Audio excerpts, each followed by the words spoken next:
saya Bella Minatusalia. Saya salah satu anggota dari kelompok 2. Halo, saya Asfi Pratiwi.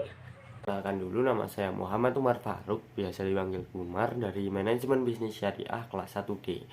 Perkenalkan, nama saya Ahmas Muhasizul Haq, biasa dipanggil Ahmas, dari program studi Manajemen Bisnis Syariah.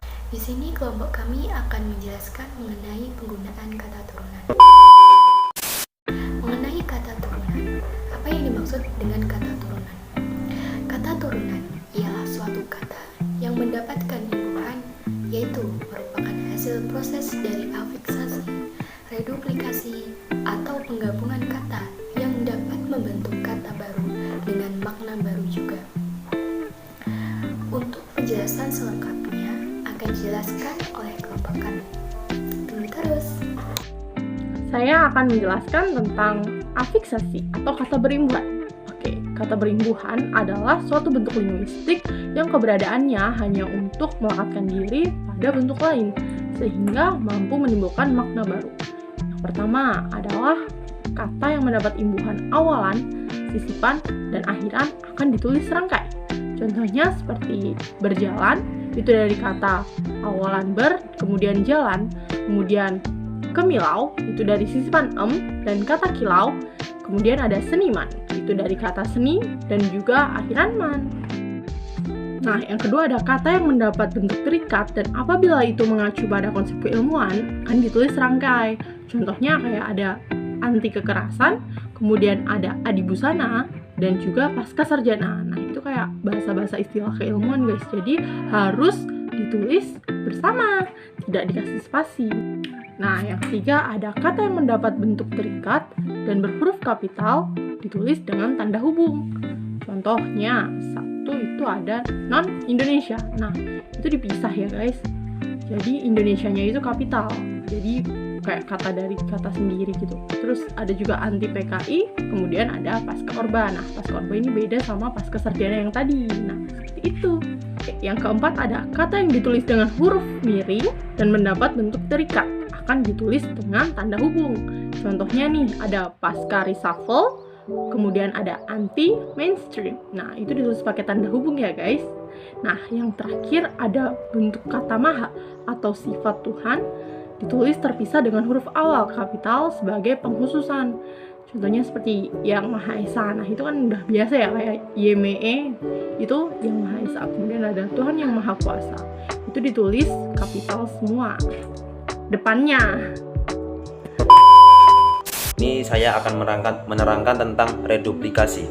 Reduplikasi atau pengulangan adalah proses pengulangan kata atau unsur kata. Reduplikasi juga merupakan proses penurunan kata dengan perorangan utuh atau sebagian dengan bentuk yang lazim. Reduplikasi dibagi menjadi 4 bagian. Yang pertama, reduplikasi bentuk ulang ditulis dengan menggunakan tanda hubung di antara unsur-unsurnya. Contoh, anak-anak atau unsur-unsur. Yang kedua, bentuk ulang gabungan kata ditulis menggunakan unsur pertama. Contohnya, rak-rak buku, surat-surat kabar. Di sini reduplikasi yang menerangkan tentang contoh jamak atau banyak.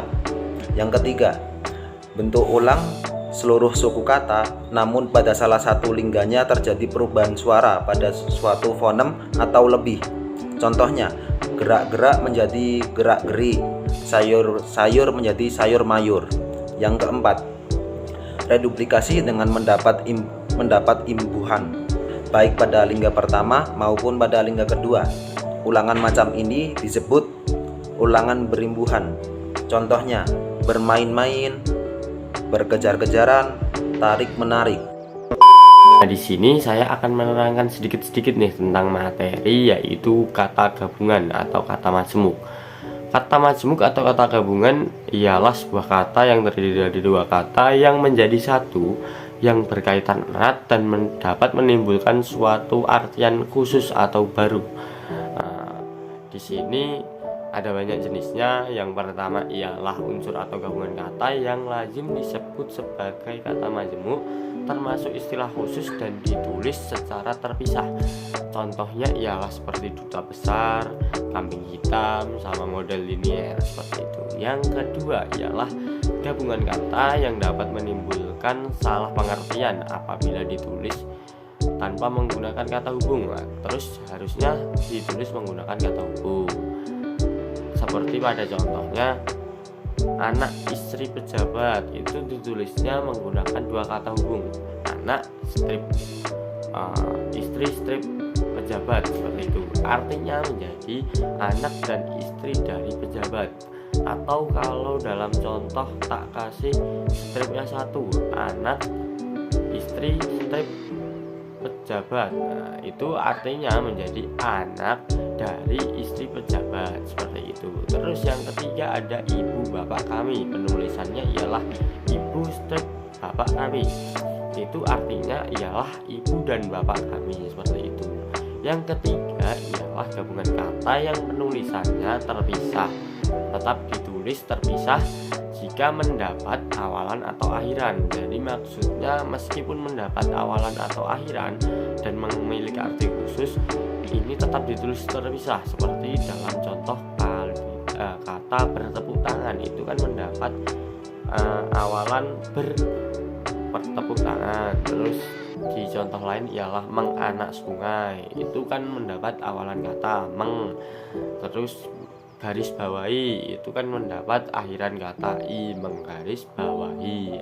Terus yang keempat ialah gabungan kata yang mendapat awalan dan akhiran, sama seperti tadi mendapat awalan dan akhiran, tapi ditulisnya secara serangkai atau gabung nih. Jadi seperti pada contoh dilipat gandakan, itu kan mendapat awalan di sama mendapat akhiran kan, ditulisnya menjadi satu, dilipat gandakan. Terus seperti contoh lain menggaris bawahi, terus menyebarluaskan. Terus yang terakhir ialah gabungan kata yang sudah padu ditulis serangkai. Contohnya ialah seperti dalam kata acap kali, atau ada kalanya, dan apalagi, seperti itu. Demikianlah materi yang dapat kami sampaikan. Apabila ada kekurangan, kami mohon maaf. Sekian dari kami. Wassalamualaikum warahmatullahi wabarakatuh. Terus A few moments later. ngayak di sungai. Itu ditulis non kata hubung atau aku gak ngerti. Ya Allah. Sekian dari saya. Ya mohon maaf. Wassalamualaikum warahmatullahi wabarakatuh.